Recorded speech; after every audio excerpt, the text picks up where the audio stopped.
नमस्कार दोस्तों, स्वागत है आपका हमारे चैनल पर जहां हम इतिहास की रोचक कहानियां आपके लिए लाते हैं।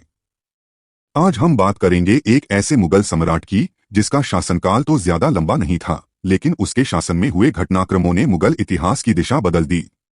हम बात कर रहे हैं मुगल सम्राट फरुखसियर की। फरुखसियर का जन्म 20 अगस्त 1683 को औरंगजेब के पुत्र आजम शाह के बेटे के रूप में हुआ था। उसका पूरा नाम अबू अल-मुज़फ़्फ़र फरुखसियर था। बचपन से ही उसे सैन्य और प्रशासनिक शिक्षा दी गई।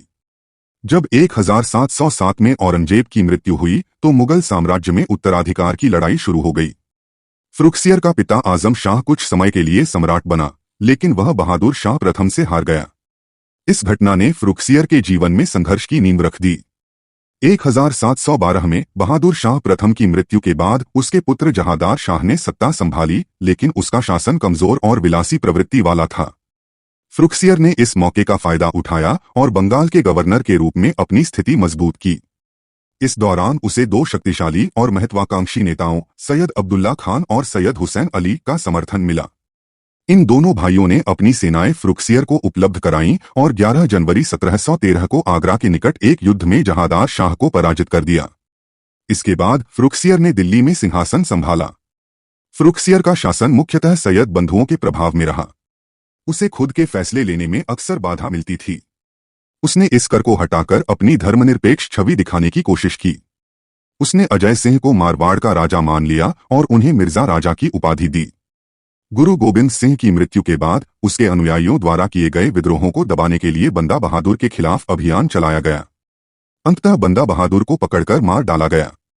1717 में ईस्ट इंडिया कंपनी को बंगाल में व्यापार करने और मुगल शाही दस्तावेज फरमान मिला, जिससे उन्हें करों में भारी छूट मिली। यह बाद में ब्रिटिश शासन की नींव बना। फरुखसियर का शासनकाल विद्रोहों और अस्थिरता से भरा रहा। राजस्थान में विद्रोह, जाटों और राजपूतों ने बार बार विद्रोह किया। मराठा शक्ति निरंतर बढ़ रही थी और दक्षिण में मुगल प्रभुत्व को चुनौती दे रही थी। अवध और बंगाल प्रांतों में मुगल प्रशासन की पकड़ कमजोर होती जा रही थी।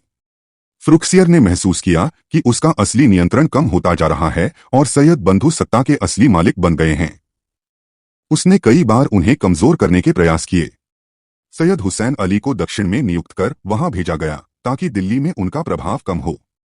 कुछ षड्यंत्रों के माध्यम से उन्हें मरवाने की कोशिश की गई, लेकिन सैयद बंधु पहले से अधिक सतर्क थे। वे राजनीतिक रूप से और सैन्य रूप से इतने शक्तिशाली हो गए थे कि उन्होंने फरुखसियर को हटाने का निर्णय ले लिया। 1719 में सैयद बंधुओं ने नया षड्यंत्र रचा। उन्होंने एक फौजी विद्रोह खड़ा किया और कई मुगल दरबारियों को अपने पक्ष में कर लिया। अंततः फरुखसियर को महल से गिरफ्तार कर लिया गया। कहा जाता है कि उसे अंधा कर दिया गया, भूखा रखा गया और बेहद अमानवीय यातनाएं दी गईं। 28 अप्रैल 1719 को उसकी हत्या कर दी गई। इसके बाद सैयद बंधुओं ने एक के बाद एक 3 कठपुतली सम्राटों को तख्त पर बैठाया, जिससे मुगल साम्राज्य की गिरावट और तेज हो गई। फरुखसियर एक महत्वाकांक्षी लेकिन कमजोर राजा था। उसके शासन में लिए गए कुछ फैसले दूरगामी प्रभाव डालने वाले थे, खासकर ईस्ट इंडिया कंपनी को दी गई छूट। लेकिन उसकी राजनीतिक सूझबूझ की कमी और सैयद बंधुओं की शक्ति को समझने में चूक ने उसके शासन को अल्पकालिक बना दिया। उसकी मृत्यु के साथ ही मुगल साम्राज्य में किंगमेकर युग की शुरुआत हुई। अगर आपको यह वीडियो पसंद आया हो तो इसे लाइक करें, शेयर करें और हमारे चैनल को सब्सक्राइब करें। धन्यवाद।